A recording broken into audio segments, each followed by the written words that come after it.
Hello and welcome to the Fire These Times, a podcast at the intersection of politics, culture, and the environment. I'm your host, Joey Ayoub.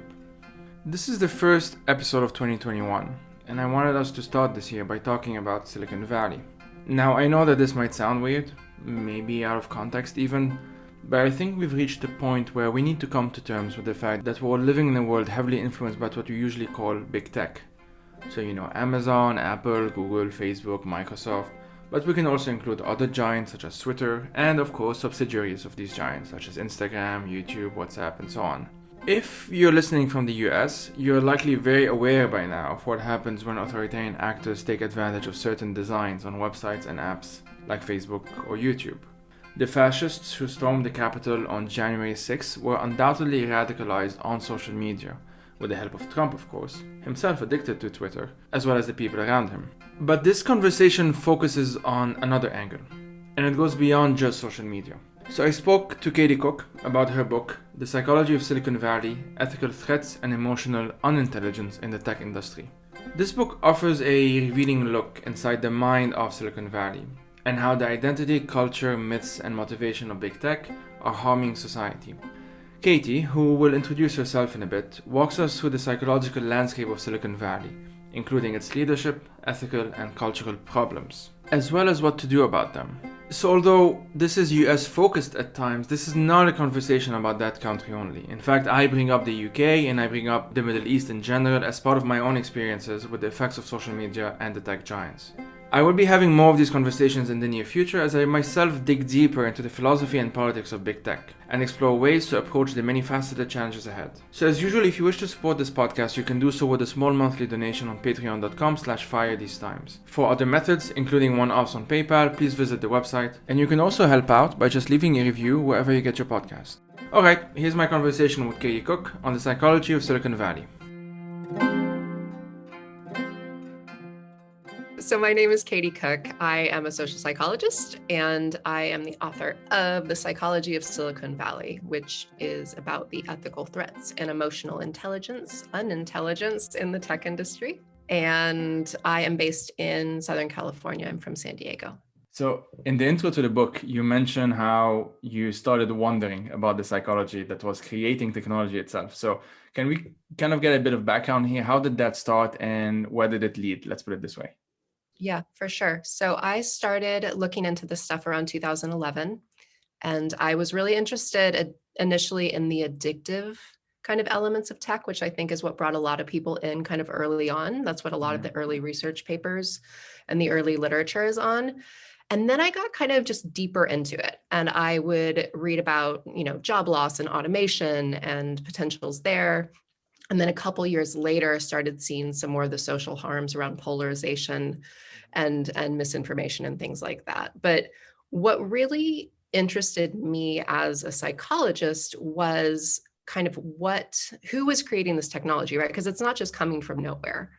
People are responsible for the products and services of everything that we use, whether that is, everyday products or vehicles or dating products or whatever it may be. And we have to, medical products, we have to, I think, trust and also appreciate the psychology behind the people in those industries, right? We have to trust that they have our best interests at heart, and we have to kind of understand if they don't, why that might not be the case. And so I started thinking about, well, who are behind these products and services, and what might that mean for us in the future? And those kind of questions just about, what causes things and where they come from are really interesting to me. So I started looking into the psychology of the industry, the psychology of decision-making in the industry, and comparing it from kind of the early starts of the tech industry and what the values were back then to what they have kind of merged into and evolved into currently, which are very, very different pieces. And I go into that a bit in the book. So it was really just a curiosity for me about where our technology comes from, what kind of people create it. Yeah, I mean, we don't often think of something like Silicon Valley as even having a culture, like an identity, myths, foundational myths and motivations, and like any of the world's cultures basically might have. But not only is that the case, But you also argue that Silicon Valley doesn't actually think of itself in honest terms, that there's this contrast between how it views itself for the most part and what it actually does. So can you kind of flesh out the contrast between these two, and like why is it this stark? Yeah, I think that's a really important question. And I think there's two things there to consider, right? So the first is this idea of thinking of the psychology of any kind of group, right? And a lot of people don't think of psychology beyond the psychology of an individual. And I think that's a really important place to start, is that we have to understand that, cultures have kind of dominant psychologies and countries and groups of people, and whether you're, far right or far left, or a feminist or an anti-feminist or whatever, there's going to be certain psychological similarities between and amongst groups of people. And you could go on forever, right? This applies to sports teams, this applies to religions, this applies to, community groups, it applies to any kind of group of people. So first and foremost, a lot of my work is just convincing people that a group like Silicon Valley does have an identity, it does have a culture, it does have a dominant psychology around it. The second part of your question, I think, is equally important, right? Like, why is it not honest about itself in terms of what it is and kind of what it actually does out in the world, and why is it so stark between those two things? And I think the answer for me, and I go into this a bit in the first section of the book, comes down to, this is a problem of self-awareness, right? And self-awareness is one of the four components of emotional intelligence. And it's, in my opinion, probably the hardest, because developing good self-awareness means you have to suspend this belief that you're the hero in your story, right? We all want to think of ourselves as the kind of the leading character, the hero, the best, like the person who's going to save, the world, or do the best in this industry, or whatever it may be, right? And it's hard to look at the kind of shadow side of that and admit our shortcomings and admit when we cause harm to other people. And Silicon Valley just doesn't do that very well anyway. But you take the fact that it's really, really hard to have good self-awareness for anyone, and you couple it with a couple things, one of which is that this is an industry made predominantly of very left-brain techie people who are not trained or educated in things like emotional intelligence, which is something you can very much learn and very much train in, but most of them are not, right? Ethics courses are just being introduced in CS courses across the US and the globe, but ethics is not something most people are trained to think about. And ethics isn't even emotional intelligence. It's related, but it's not the same. Yeah. So you don't have a good basis, you don't have a good psychological basis within this group of people for developing these skills and looking at these skills anyway. And then the last part, which is probably the most problematic part, because you can't teach your way out of this the way I try to, teach emotional intelligence to people, is this is coupled with a lot of money and a lot of power that drives or encourages the behaviors that cause harm, right? So not only have these behaviors and these kind of norms within these products become okay and normalized within the industry, you're now getting, more money and more power generating advertising-based products that polarize people, that drive misinformation. And that power and that money is very, very addictive. And that makes it even harder to develop the self-awareness that you really need to look honestly at yourself and at your industry and your company and say, like, yo, what are we actually doing here? Are we doing good? Oh, maybe not. Like, we should maybe slow our roll a little bit and just look at ourselves and see what we might be able to do a little bit better. There are lots of people in Silicon Valley who aren't comfortable with what's going on. I think it's fair to say. And you've quoted people like, Tim Berners-Lee, the founder of the World Wide Web, and who called the modern internet anti-human. And Ethan Zuckerman, who happens to be my previous boss at Global Voices, which is a bit funny, as calling it a fiasco. And we have seen this line of thinking getting more and more common, I think, anyway, in recent years. And, I mean, it's fair to say, especially since the disinformation crisis, as we might now understand it, around 2016 with Brexit, with the Trump election, this has gotten definitely more buzz than it did before. And myself focusing more on Syria, I would say that it even started beforehand, because there was these sorts of dimensions, or these sorts of tensions happened in Syria as well, with the case of the Russian government especially, and therefore also in Ukraine. But, and which is why for me, I would just put it as kind of a parenthesis, which was for me, this topic is also very urgent. It has this other dimension to what we are talking about here as well. More recently, we have seen the documentary on Netflix, like The Social Dilemma, and there's lots of critiques to it, and it's not really the main topic of conversation, but it definitely helped get this conversation, I think, even more quote unquote mainstream.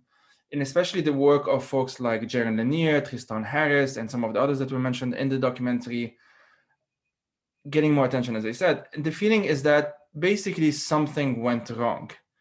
And although it's not always easy to pinpoint what exactly. And, this is in no way an easy question, but like, how would you answer the what went wrong question? And maybe if you can highlight some of the people that you've spoken to while researching this book, that work in Silicon Valley, and sort of like their takes on it, and especially those that are clearly uncomfortable with what's going on as well. Yeah, I think that is a super hard question, because there's a lot of things that went wrong kind of simultaneously, right? And then that also encouraged other things to go wrong. And I think for me, a lot of it in my research came down to values. So I talk about values a lot in my book. I think values are incredibly important. I think conversations around values are incredibly important. And I think one of the biggest things that, to use your words, kind of went wrong in tech over the years, over say 15, 20, 30 years, whatever you want to start, is that there weren't any checks, right? There weren't any kind of sense checks about, okay, well, what are our values now? Have they changed? Have they evolved? Are we still true to the values that we started out with, or are these shifting? And in the same way, oh, well, is our mission still a good one? Is connecting people a good idea and giving everyone a voice a good idea? But there just wasn't a lot of self-questioning. There wasn't a lot of sense checks. There wasn't a lot of stopping and pausing and looking around to say, like, really, how are we doing? And I think a lot of that has to do with the fact that I don't think anyone knew how this was going to turn out, right? No one set out to cause harm. And I think that's super important to say. Everyone thinks they're doing the right thing, the best thing. They're the hero in the story. And, there's just no kind of regulation for this yet. Back then, when things started going wrong, right? It's so complicated and so complex and technical that people in other jobs and other industries don't understand it. They don't understand the data collection. They don't understand the power behind that, the implications behind that.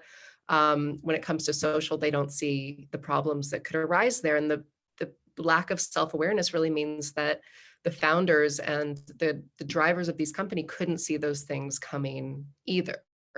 And so without like a lot of self-reflection, without stopping and a lot of internal criticism and dialogue, it's really, really hard to stop something that's kind of a slow drip like that, right? That's kind of intermittently, slowly changing over time.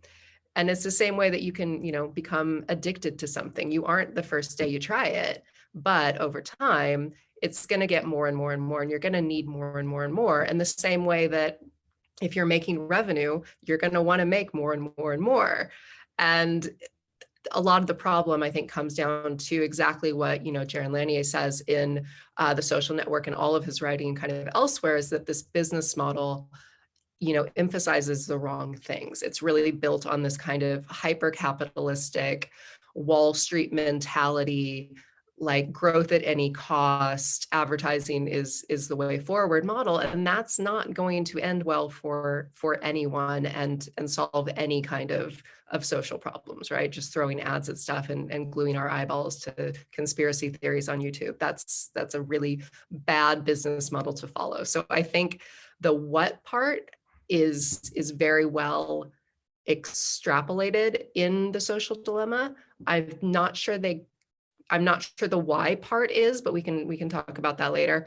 The what went wrong, though, I think that's exactly it. I think the business model is, built on very, very, very bad values currently.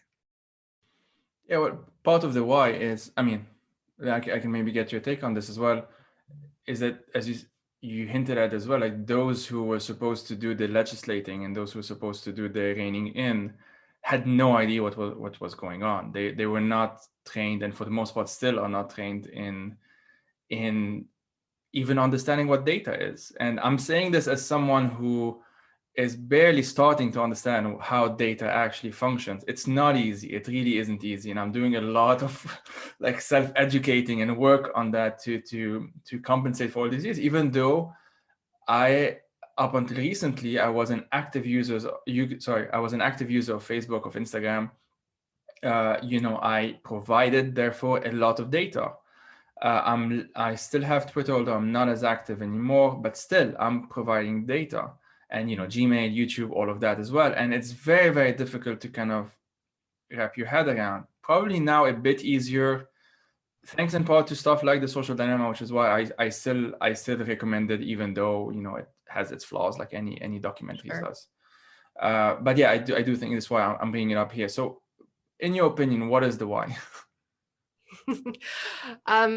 So the why, in my psychological opinion, and I have to admit, because this is my field, I'm probably biased, right? And there probably are other people who would argue that there's a different why, and there very well might be competing whys as to why. There's multiple whys at the same time. Right, in the same way that there's multiple whats of what went wrong, right? Mm-hmm.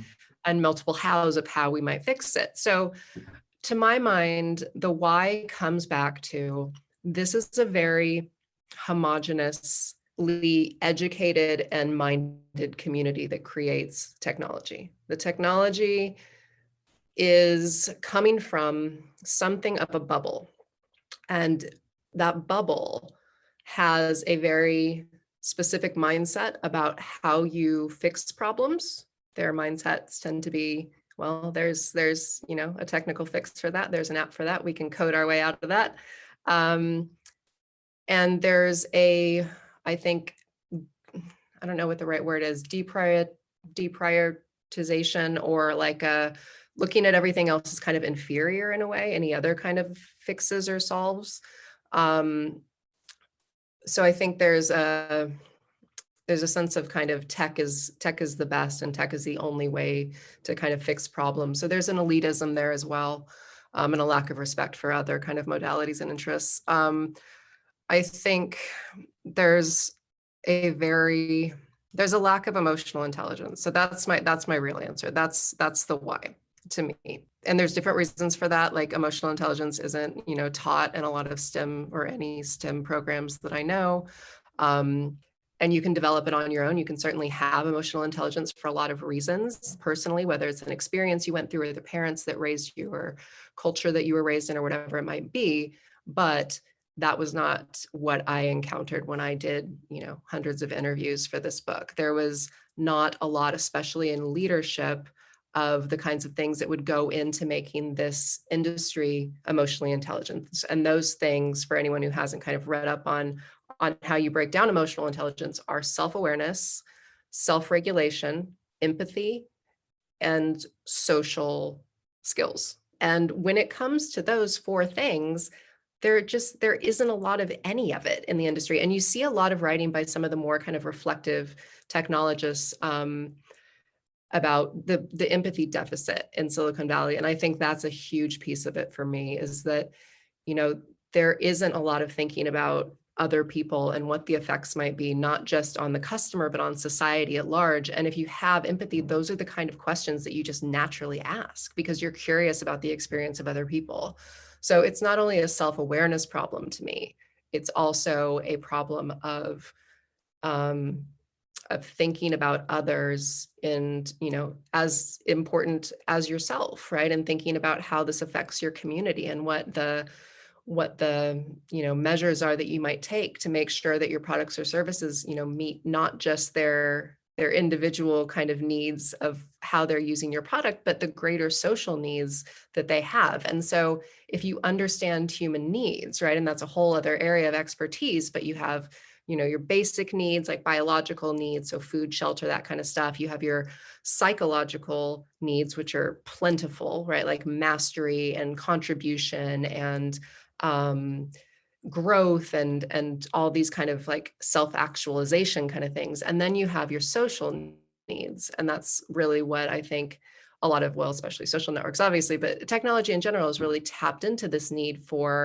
um, for connection without kind of thinking about the implications or the other needs that people also have, right? Which is like feeling part of a group, feeling part of something. Well, if you have to understand like tribalism to understand how those needs kind of are gonna play out and potentially be problematic. So I would say it's a problem of huge scope, which could be, a little bit better served if there was more diverse thinking in the industry that wasn't just kind of, techie in nature. Yeah, and I mean, also parallel to everything you just mentioned, and around the same time, we also saw this huge glorification and deification of the entrepreneur, usually pictured as a dude, and having this, a lot of capital, financial obviously as well, but even cultural capital has been just harnessed to create this image of the tech genius. And I love tech. I have a lot of good opinions of the potential of technology as well, but when it then gets personalized in this specific way, which obviously what comes with it is sort of putting under the table the actual power and the influence and the lack of regulation that makes this possible in the first place. This is where problematic territory really comes into play. And I'll transition to the other question, which is one of the reasons it could be difficult to actually talk about Silicon Valley is that we tend to speak about it as a homogeneous thing. And I've been describing it as it, for example. I mean, I know which is just a short kind of a shortcut in this conversation, but it has its limitations. That being said, I know it's diverse. I know there's a lot of different people in it who are either in it or were in it and have a kind of a dissent position to it now and so on. And this is also important. But taking all of that into account, it still seems, at least from the outside, that regardless of these internal differences, the pressures pushing for the status quo tend to just win at the end of the day. And, we can speak a lot about the fact that so many employees within Facebook are so uncomfortable with how things are going and they wish Facebook were better and so on. And it can be better, of course. But at the end of the day, it does seem to be a one-man decision-making team. And, it does go back to Zuckerberg himself. And this in itself, like, even if he was the nicest person on the planet, which he isn't, and even if he was, even if he had emotional intelligence, which clearly lacking quite a lot in that area as well, it's just too much power in the hand of one person. And that corrupts, that does create these kinds of problems. So it's like both personal and structural, and this goes back to the many whys and the many solutions that also have to be brought in at the same time. But would you mind explaining, maybe as a, let's say, to be fair to the conversation, why it is helpful to remember that Silicon Valley isn't homogeneous, because at least doing so would highlight the contradictions from within as well, if that makes sense. Yeah, I think that's really important. And this usually comes up, I would say, in every conversation I have about this and about the book, is that as a social psychologist, or, if you were a cultural anthropologist or a sociologist, this would be, a similar issue. When you're talking about big groups of people, you lose a bit of nuance. That's the way it's going to be, because you're looking for themes, right, within the group, especially in this case, challenges, because you want to be able to kind of look at what's going wrong thematically and how you might be able to address that so the world doesn't, burn down. But you're right. So when I talked to people for my book research, and it went over probably a couple years, and there were about 250 or so 100 people, I would say the only commonality for me was that almost everyone was really nice. Like they were all good people. Right. Yeah. Except for one story, which I won't go into on this podcast. But there were a huge spread of viewpoints, experiences, opinions about what was going on. And it was one of the best experiences of my life, because it was really fun to get all those stories, right? And to like get into people's understanding of what was going on, because a lot of it was super subjective. It depended on what company you worked at. It depended on, even who the CEO was at that company at the time. So if you were at Uber under, Dara, it's going to be different than if you were under Travis. And, each of those obviously present two different, sets of challenges, but Sure, yeah. It's really interesting that even the same person, if you talk to them under two different sets of leadership, can have a very, very different experience. So it's not just that there's lots of people, it's that we're kind of different people from day to day. And that's something I used to try to remember when I was a psychotherapist and would work with people one-on-one, is that your client is going to be different every time you see them. They will have changed, they'll be in a different mood, they'll have different experiences from the last time you saw them, and kind of mapping how complex that gets with an entire industry of, I don't know, hundreds of thousands of people, millions. I'm not even sure. I haven't looked at numbers recently, but like, that's a huge, task to try to whittle down and get, themes out of. So yeah, I totally appreciate that, you and I call it or Silicon Valley right now. And that kind of depletes, I think, sometimes the nuance of people's experience. And they might say, well, I don't resonate with that. I don't see the lack of emotional intelligence or the sexism and bias in tech, or whatever it may be. And that's fair to them. That's their subjective experience. And my job, as I saw it, was to kind of capture the thematic challenges so we could try to address them in a healthier way. But I think that's a super important thing to talk about. Yeah, that's fair. And a big component of Silicon Valley, to go back to the is that Let's do it. Yeah. there is definitely a sense that it is untouchable, and they are untouchable. They are above a genuine accountability. They are definitely above any kind of regulation. Recently, we're recording this mid-December 2020. Recently, we've been hearing about some of Facebook's troubles with antitrust laws. For those who don't know, I barely understand it myself, to be honest, but I do know that it is a concern within US law that Facebook is basically too powerful, and it owns, which is an information that is a bit very difficult to even wrap my head around, that the four most used apps in history are all owned by Facebook, Messenger, Instagram, and obviously WhatsApp. And each of them have over 1 billion users who are using those apps. This is a clear example of data monopoly, a term which I've recently started properly understanding, again, because of the issue of understanding how data functions. And part of why it is being tolerated is precisely that. Most people don't understand how data works, what data even is. It's just so vague to most people. And that's one of the failures, I think, of modern systems, to keep it very, very broad, very vague here, like political system, education systems, and everything. It's definitely something that needs to be tackled on multiple fronts at the same time. Even in the UK, just last year, the UK's competition regulator said that the government, and I'm quoting here, should tackle dominance of online giants, end quote, as well.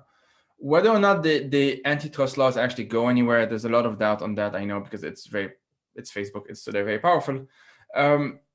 it does seem that this will continue for the foreseeable future. And it's not just Facebook, obviously. I'm just using one very obvious name, but Google as well, the others as well.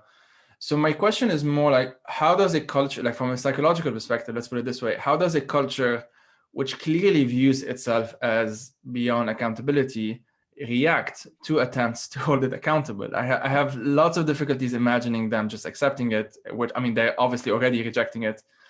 So like, how do you see that being played out? Yeah, I think it's going to be a fight. It's not something that you lie down and just roll Right, over yeah.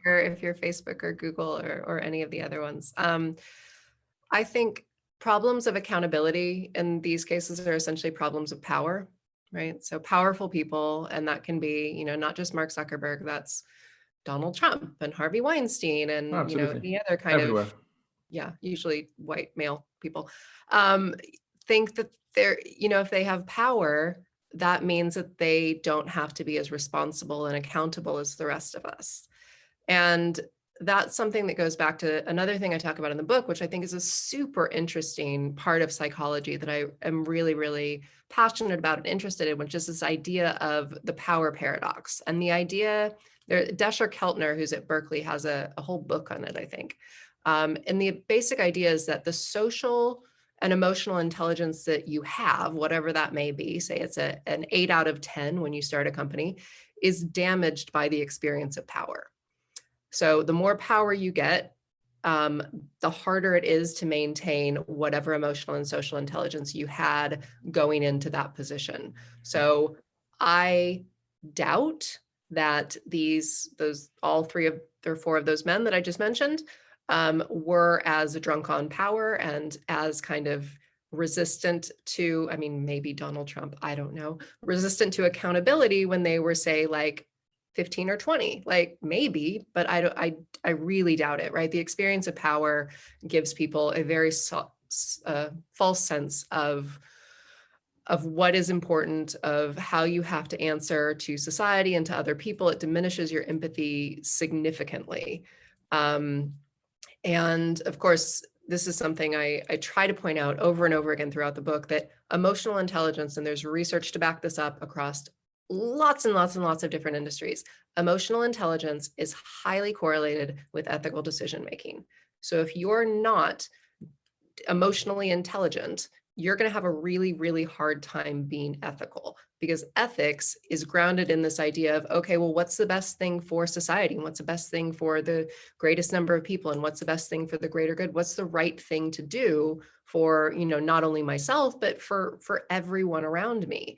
And if you don't have emotional intelligence, those questions are nearly impossible to ask. So if you start with low emotional intelligence and then you get a lot of power, like, good God, you're in a really, really bad position to be, running a company that determines the fate of democracy or, mental health or whatever it may be. So I think the other really important part of that you touched on in the beginning is that people don't appreciate, well, I think we're starting to, but historically we have not appreciated how powerful our data is and how important it is, and how much the world and these companies run off of our data. And there's some really interesting ideas about how we fix that, whether you pay people for data or you pay for services, but does that then, create a divide between people? They're really complex problems.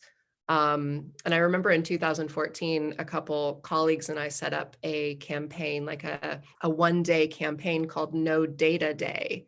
And the principle behind that was to have people kind of go dark for a day, take their data into their own hands, take it away from these corporations and see the financial impact, and to try to educate people about just how much power they had and they should have, rather than the other way around, rather than these companies having power over them. Yeah, I mean, if this actually happens on a global scale and we just don't use any of these apps or websites or whatnot just for a day, half a day for that matter, the consequences will be severe on these social media giants. I already mentioned the social dilemma, again bringing it up just because it's probably many people probably have watched it by now. Um, some of the specific arguments put forward there, we already mentioned them. We've been talking about them in a way. But I'm thinking especially of folks like Jaron Lanier again, and Tristan Harris, and Shoshana Zuboff even, and some of the others. I'm very bad with names. They've denounced the business model of Google, Facebook, and the others. The fact that algorithms, there's a techie side to this question, but there's, I think, a psychological side to this question that is, well, more interesting in this conversation now. They are put in, these algorithms are put in place to harvest data the most effectively from a profit-seeking perspective, obviously, not from any ethical perspective. And these tend to promote hostilities, polarization, misinformation, disinformation. I'm very familiar with the latter two. I've been working on that myself. With polarization and hostilities, I have to admit that it took me much longer to recognize that I was also taking part in it. On Facebook first, and then when I deleted Facebook, it's like I compensated by going at it on Twitter. And it is very difficult for myself. I'll just speak about myself. It was very difficult for me to recognize, and which took some while, because I basically had to test myself. I had to do some kind of like minor experiments, not that these were peer reviewed or anything, trying to ask myself whether, like, I opened YouTube, let's say, whether I had intended on then spending 2 hours on YouTube. And the answer was almost always no.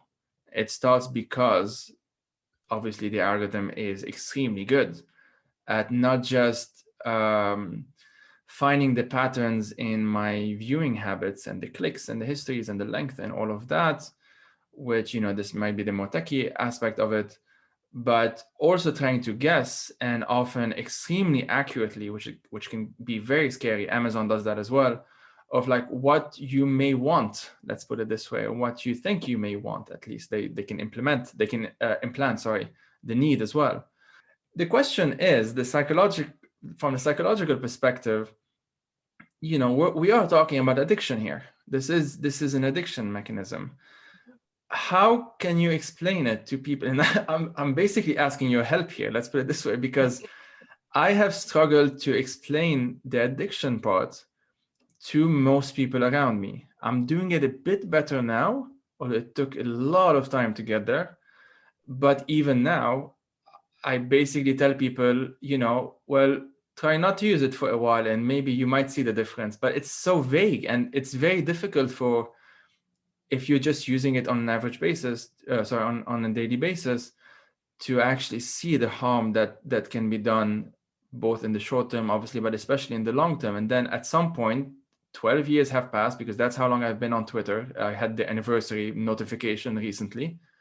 You wonder, well, how much of those 12 years have been conscious decision making, have been really me being actively participating on that site? And to be honest with you, the answer is scary. I don't think the majority of the time I was on there was mostly conscious decisions. I think at some point the addiction kicked in. So that's a very difficult question to you. Yeah, and it has a lot of layers too, right? Well, first of all, I would say happy anniversary, because that 12 years is longer than I've committed to anything. It's very long. Very long. It's a really hard question, right? Like, so I don't know if you know anything about nudge theory at all. A bit. A little bit. Okay. So mention that as well, if you don't mind. Yeah, it kind of does what it says on the 10, right? Like you create different kind of experiences for people, or different opportunities for people to kind of nudge them in a certain direction. So one really good example is in the UK, I believe you are automatically opted in to be an organ donor. And if you don't want to be one, then you put the sticker on, right.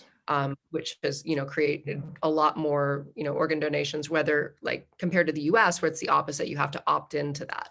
So that's just one. There's a lot of, there's nudge can be used for really, really good things and really, really bad things. Yep. So it helps, helps the flow of traffic in, train stations and underground stations and stuff, with arrows and, pictures of people doing it the right way and not whatever.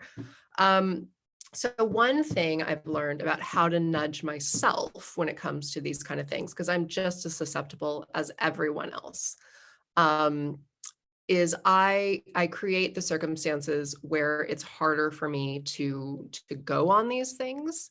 So at one point I put every app I had in one big file, all mixed up, and in order to get to what I wanted to go to, I had to like scroll through all of them, and it was just more of a pain in the ass, right? It created one more step for me to get to what I wanted, and therefore it was less likely that I would, rather than if it was just straight up top on my phone and I saw it every time I opened my phone.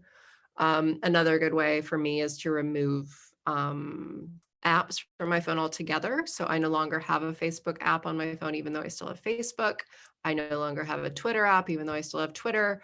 I only go for the apps that I feel like actually enhance my experience as a human being and, create good conversations or good, meaningful connections with people. And Facebook and Twitter for me don't accomplish that in any way, shape, or form. So those have gone.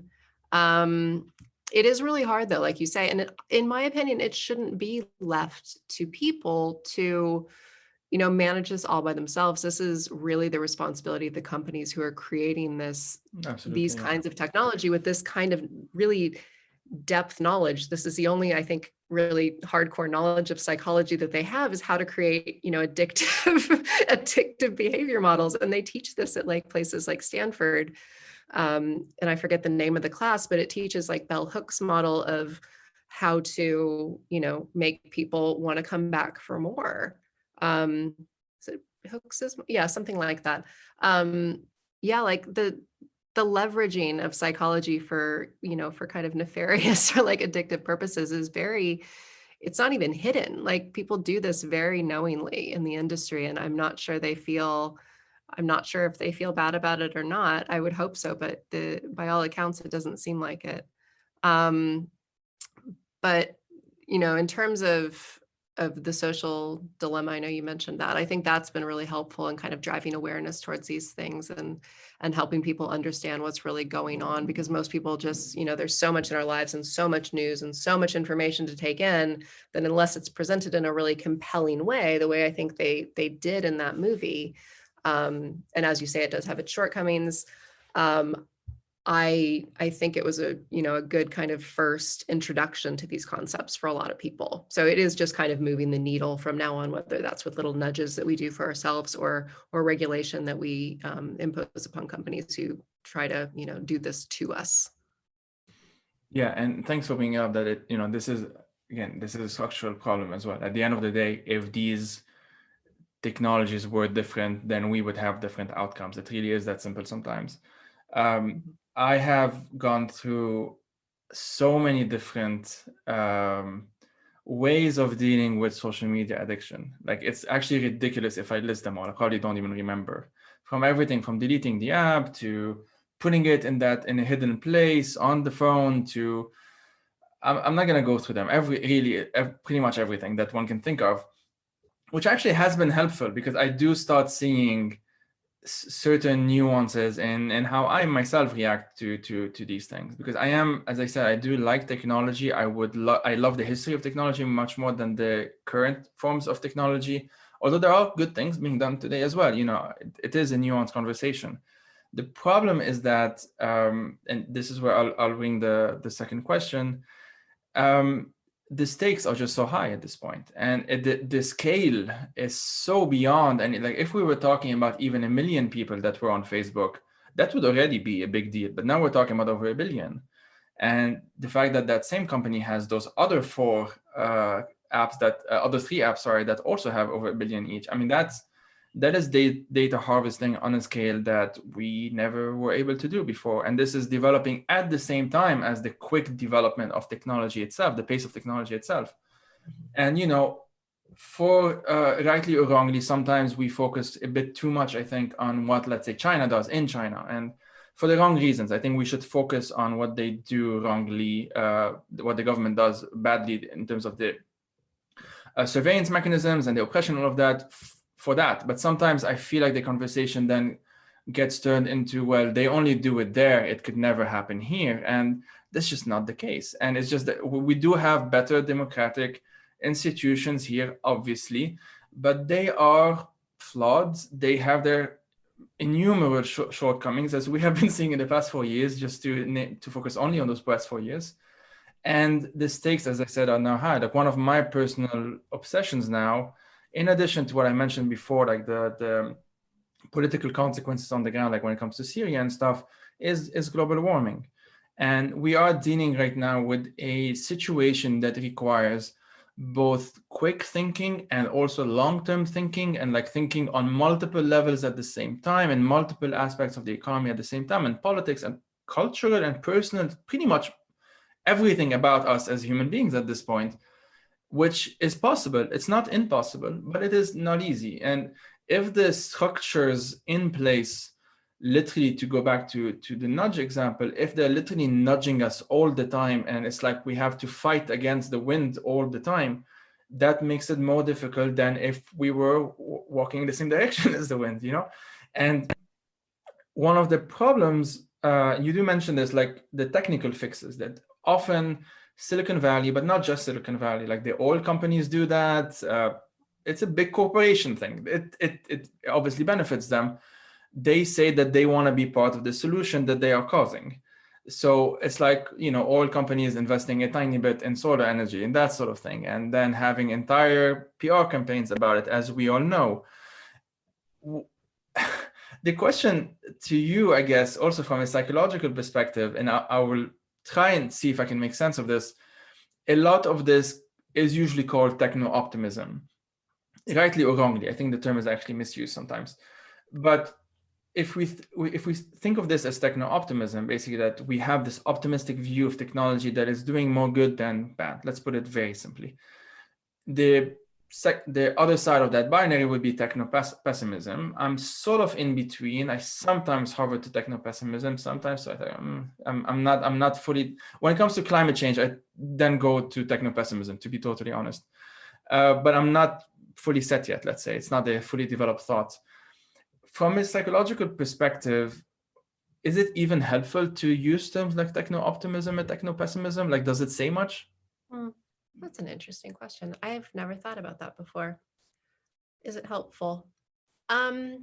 So it's really helpful for people psychologically to be able to orient themselves with things that feel familiar. So when you're talking about like how you feel about technology and techno-optimism versus techno-pessimism, in my mind, and I'm a super visual learner, I see it as like a bell curve, right? So most people are probably somewhere in the middle, like me and you. Some days we feel a little darker and are a little more pessimistic on certain subjects. And then certain days, we're like, oh, actually, like these technologies are doing really great things, and maybe there's hope. But there's there's fewer people who are purely one or the other. But I think it is helpful as kind of an orienting, start to the conversation. And the really important thing that I think people forget about having any kind of divide between, left, right, center, optimist, pessimist, traditionalist, progressive, whatever the kind of dichotomy may be, is that it's really important to have both. And so whether you're on one side of that, whatever side of that, dynamic you fall on, you have to, respect the fact that these things are like a delicate balance, right? And if you just had one or you just had the other, it wouldn't be kind of there wouldn't be the same kind of progress. Progress doesn't work because there's one group and they, take charge and go gung-ho on one course. Like progress, and I did my PhD is on the psychology of progress, so I love this topic.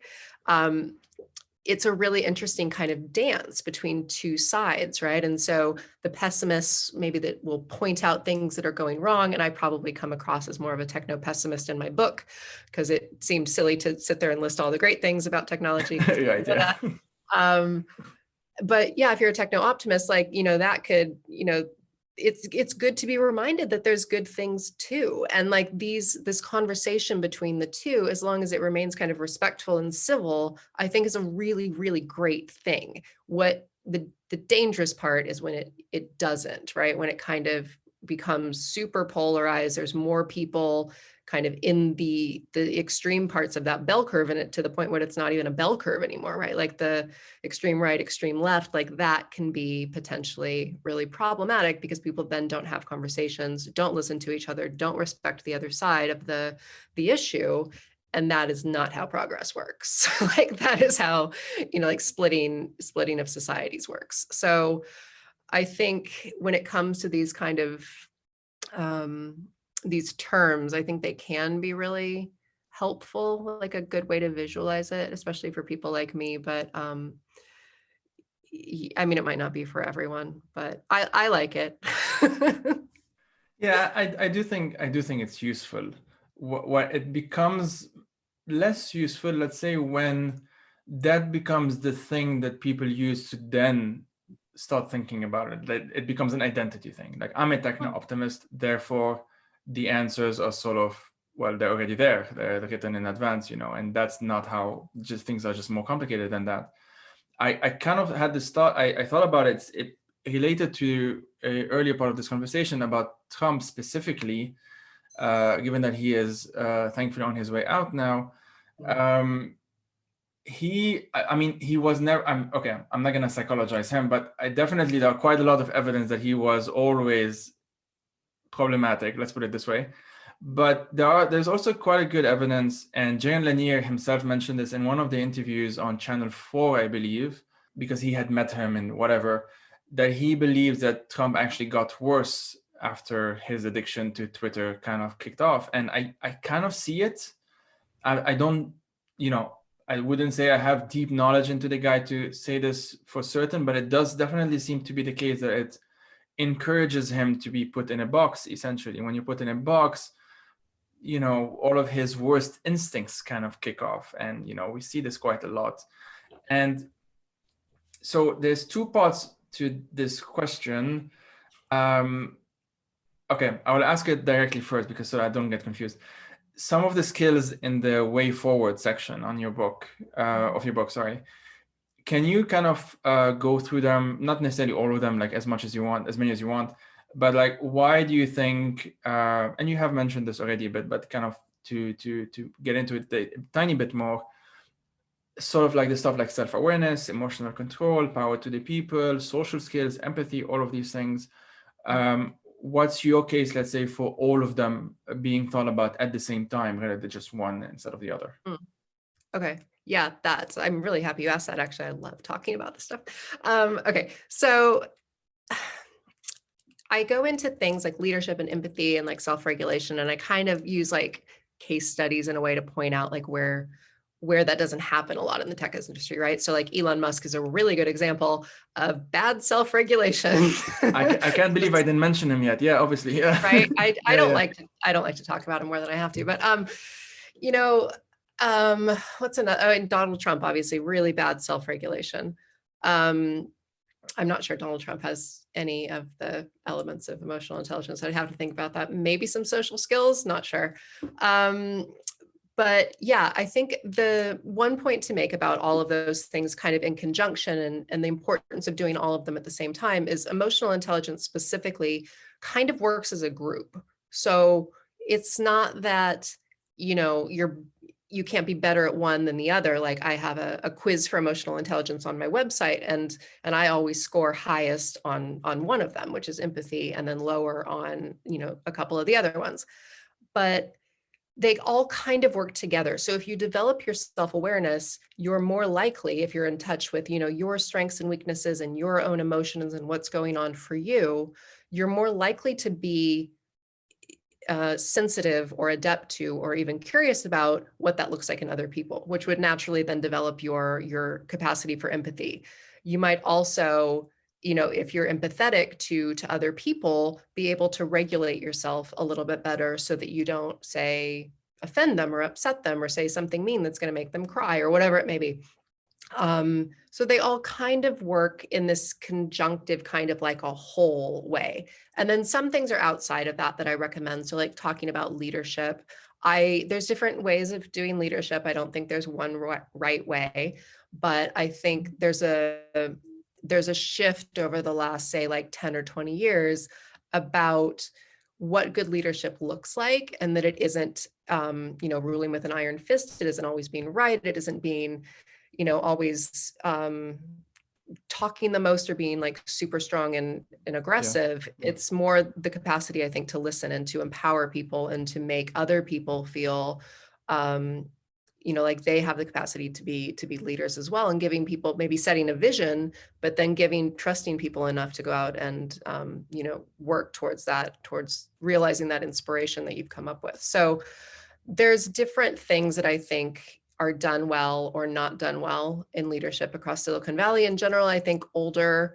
and let's say over 35, 40-year-olds leaders tend to do these things better, just because they've had more life experience, they're more mature, they're more likely to have developed emotional intelligence, just because they've probably gone through things that have required them to do so, whether that's relationships or hardships or life challenges or whatever it may be. I think another kind of useful thing that kind of follows on, or useful topic that follows on from this, is talking about like emotions themselves, right? Like, people don't understand emotions very well. And I think that is a hugely challenging part of this, right? So like, no one that I've met and talked to about this has put this together, but I think it's really important that, like, if you can differentiate between primary and secondary emotions, and you can see how those play out in social media, that primary emotions are driving most of the problems within discourse online, right? So primary emotions are just the first emotion that we feel. It's usually really visceral, it's really strong, and it's usually one of four emotions. So it's either anger, fear, sadness, or joy. Did I get those right? Yes. So, and then we have this immediate reaction online. It's usually anger or fear, or we feel threatened or whatever.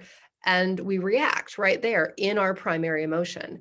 And that is not the way to have a conversation. That is not the way to solve anything. If you've ever been in a relationship, you know that reacting while you're in your primary emotion is going to end really badly. That's not going to have a conducive, good conversation.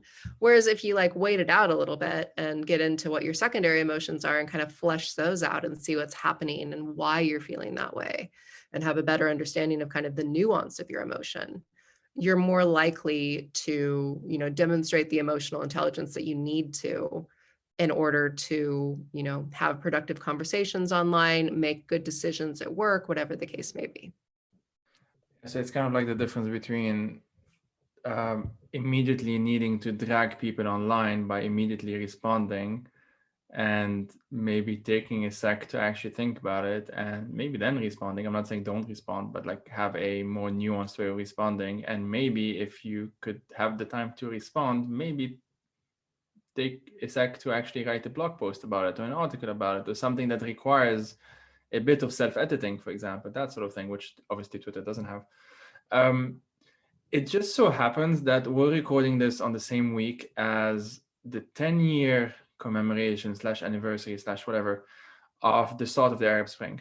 It just so happens it's in a couple of days, when Mohamed Bouazizi, the Tunisian street vendor, lit himself on fire. That the whole tragedy that followed, then that is credited to spark the Tunisian uprising, and then obviously Egyptian and so on. And I was starting my undergrad studies when that happened. It was the same month, pretty much. I mean, I started in September 2010. That was in December 2010. And I remember very clearly, finishing first term. And by that time, the first two dictators had been toppled, the Tunisian one and the Egyptian one, Ben Ali and Mubarak. And a lot of signs in Egypt, in Tahrir Square, in Cairo, were thanking Facebook. And I remember this very well. And I had the same impression as they did on Facebook. It was kind of young, maybe a bit more innocent, sort of the darker crap that followed hadn't really happened yet. They hadn't developed that aspect of their technology. Actually, they hadn't developed it to the same extent as, the Cambridge Analytica model that followed and that sort of thing. It just, it's 10 years later. This isn't a conversation about the Arab Spring, but it's more, it's one of the many examples of the sort of the dark side. Like you can have the Arab Spring, and then you can also have the authoritarianism and the ISIS and all of that shit that followed. Obviously, it's not just because of social media. I'm not making that argument, but the nudge framework, I think, is actually helpful. The algorithm of YouTube, the see next, and how you can start with something that is relatively moderate, relatively decent, relatively just a decent video on really any topic, and it can take you down the line of either the white supremacist stuff or the Holocaust denying stuff or the ISIS stuff before they banned those ones, but they didn't really ban the first ones yet. Really dark corners of the internet that end up being boosted. And these people, I mentioned YouTube, but the Facebook groups are credited for bringing the QAnon folks together. And, I'm saying QAnon folks, which is not even fair because many of those were not actual adepts of QAnon. They get, you have some tendencies, you may have some doubts on something, some conspiratorial whatever. You get dragged into a group, or that group is suggested to you, then you have some, then there's a group mentality that gets formed, and there's bonding. A lot of loneliness gets, the incel movement, obviously I'm calling it a movement. The incel phenomenon is also indicative of this, I think. The question is, again, not an easy one, I apologize in advance. How would you even start by reflecting on those past 10 years? I mean, and I'm saying 10 years just because it's Arab Spring, but it doesn't have to actually be 10 years. On the developments of the past years, would you say that there are some positive signs? So let's try and end on a positive note to this sort of increased awareness, at least. I think it's fair to say that people are more aware now than they have, I mean, just myself. I was not aware of most things before Cambridge Analytica, to be honest. And I was following Facebook especially pretty closely. I did see the horrors that happened in Syria kind of having their precursors on social media with the disinformation and the character assassinations and all of that, but I didn't really understand what that was until the Cambridge Analytica phenomenon, which is different. It's not the same thing, although there are some commonalities. Was exposed, and then we had a lot more data, essentially more information on that topic. So yeah, I'm throwing it at you. I'm really sorry. Yeah, give it a shot anyway. So immediately when you said like, how do we look at that, or how do we like visualize that? I in my head was like, oh, well, a timeline. You would make a timeline and you would like put like, some of the negative things that happened, like maybe going down and what that was, and like how bad the impact was. And you would put the positives maybe going up in a different color, and you would see kind of this balance of the two and see if it really was a balance or if there was more bad or good. And how you quantify that is obviously very subjective. But in my head, like that was kind of my answer, like, oh, well, I would, look at the major events and the data and try to scale that and see if there's any, helpful way of visualizing this. I think when it comes to the awareness piece that you're talking about, I think there is so much more awareness, like so much more amongst the public, in large part thanks to, campaigns and films and things like that. And just, even news, like, I think you're right. Cambridge Analytica was like this huge turning point for a lot of people. And it really, I think, solidified that, Brexit was kind of part of that whole same dynamic and advertising debacle online and use of data. So I think the public attitude is changing has changed in the last 4 years quite a bit. And I think people are really starting to understand what's going on. I think employees, the ones that speak out especially, have been a huge driving force of that, the employees at these companies, being able to hear their stories and tell those stories, whether they're directly, told in like a blog post, or usually that's after they have quit their company, obviously, or by reporters who gather that information for us and then tell their stories from them. I think those firsthand accounts are really, really powerful, because when we, have that example, it makes us trust more, right? When we can put a name and a face with a story and with social harm, that helps us really connect to that issue, right? And that's why statistics don't do much to convince people, but like a personal narrative about someone either struggling or going through something or experiencing joy or whatever, they'll connect to that. So the employee piece, I think what you said earlier, like the political and kind of government awareness of these issues is still lagging, but growing, like at a bit more of a snail's pace maybe than we would like to see. But all three of those things, right? Public, employee kind of sentiment, political stuff, like all of those awareness pieces are growing. I think the only problem remains with the leadership at some of these big companies, right? And leaders of some companies I think are great. I think Mark Benioff is an incredible leader by and large.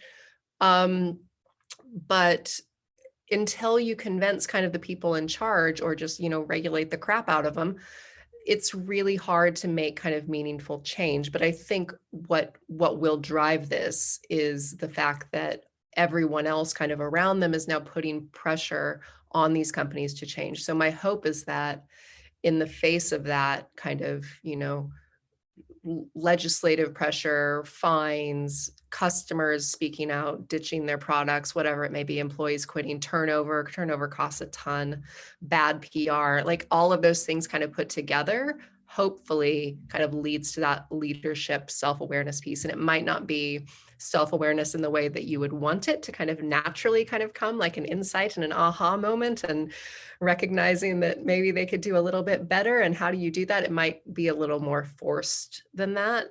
But I mean, whatever it takes to get these companies to comply and to make products and services that actually benefit humanity rather than just, pull data from them to make themselves enriched. I think that's where you need to kind of look.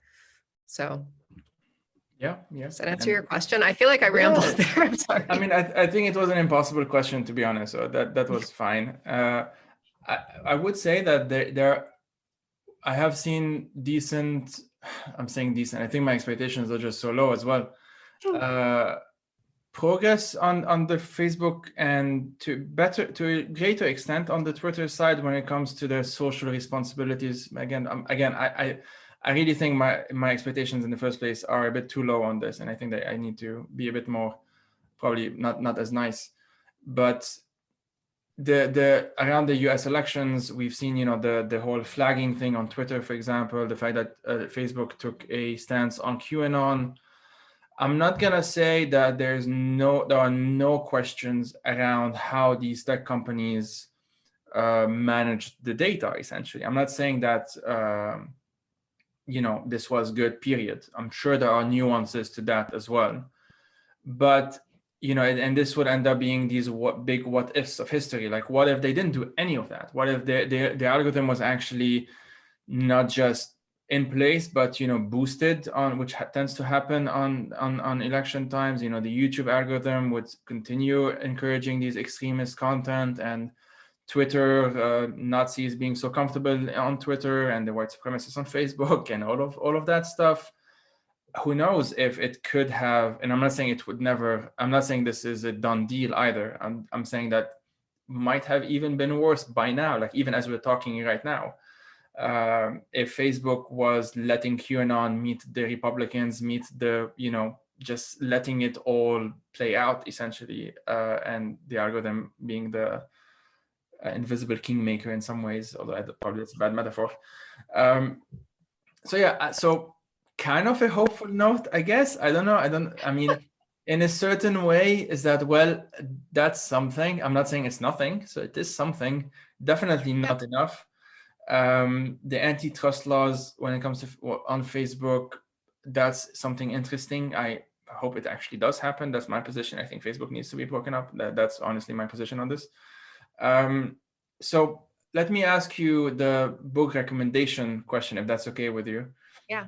So I'm asking guests to recommend books. It's this new thing I'm doing. I totally stole it from Ezra Klein's show.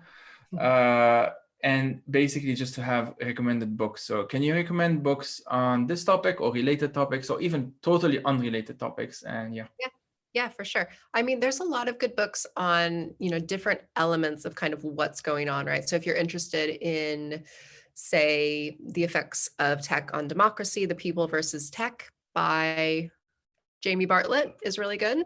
Algorithms of Oppression. I think that's by Kathy O'Neill. Is that right? No, she's Weapons of Math Destruction. Yeah. That's really good as well.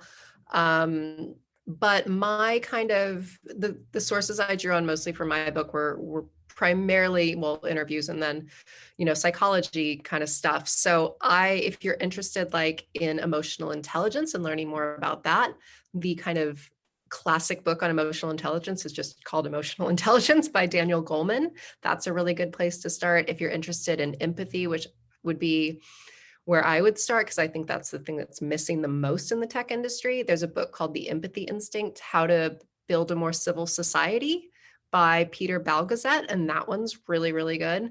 It's a few years old now. And then probably my favorite nonfiction book of all time is Sapiens by Yuval Harari.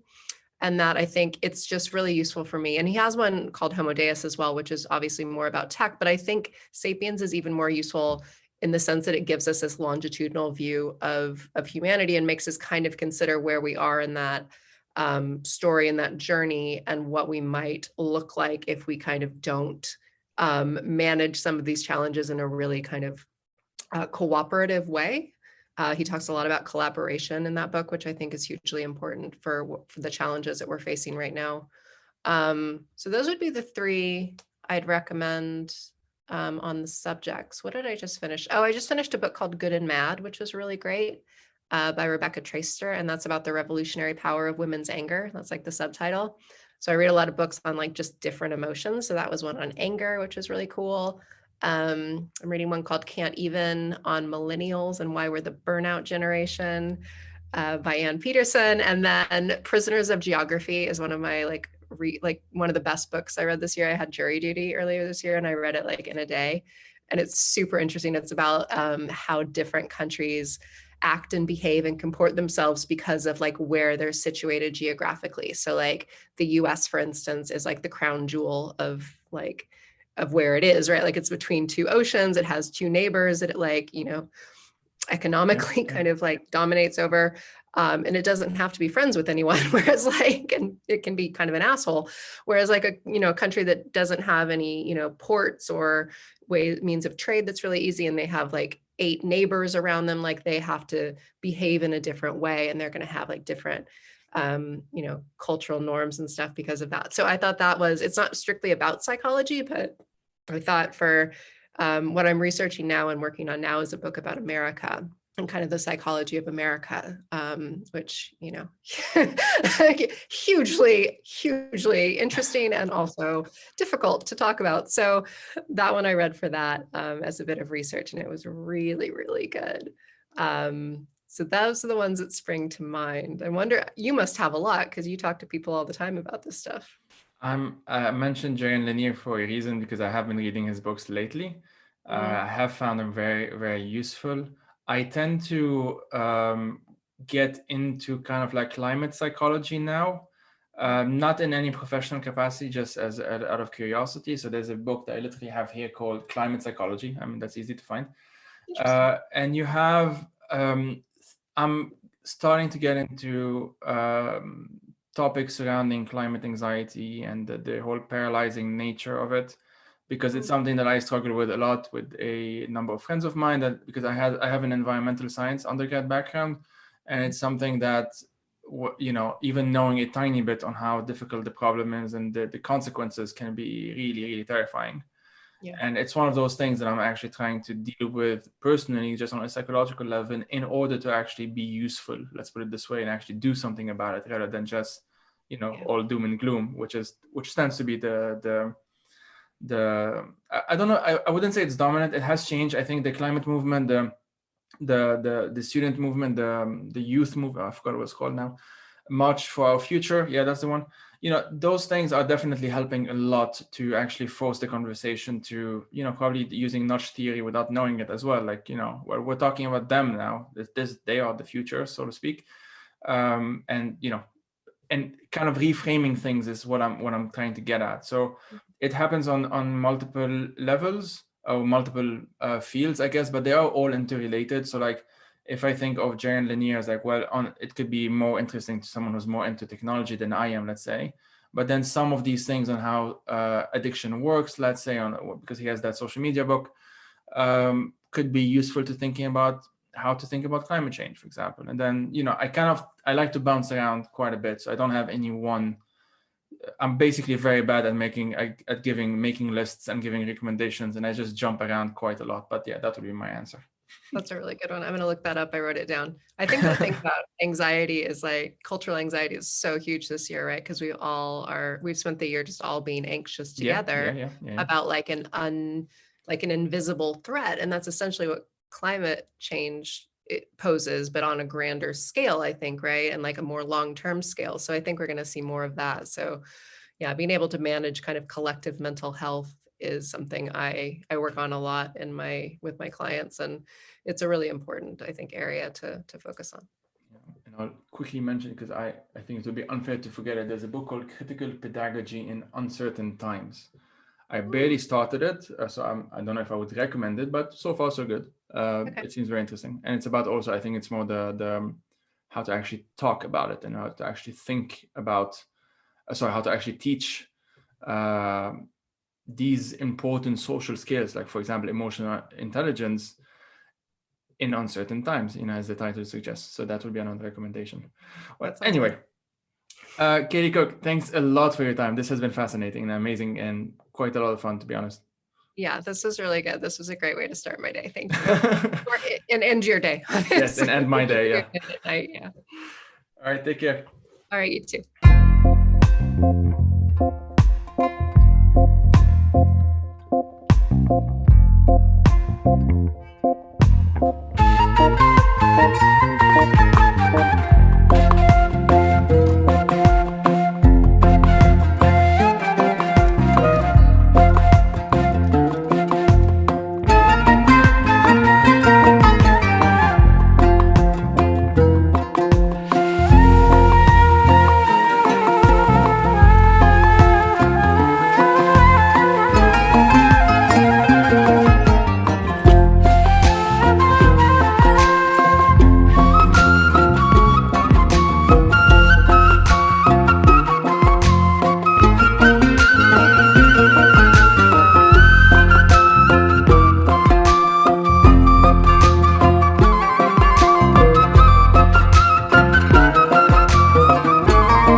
Fire These Times is made possible by supporters on Patreon. If you'd like to support through a monthly donation, you can head out to patreon.com/firethesetimes. And if you want to explore other options, you can do so by checking out the website.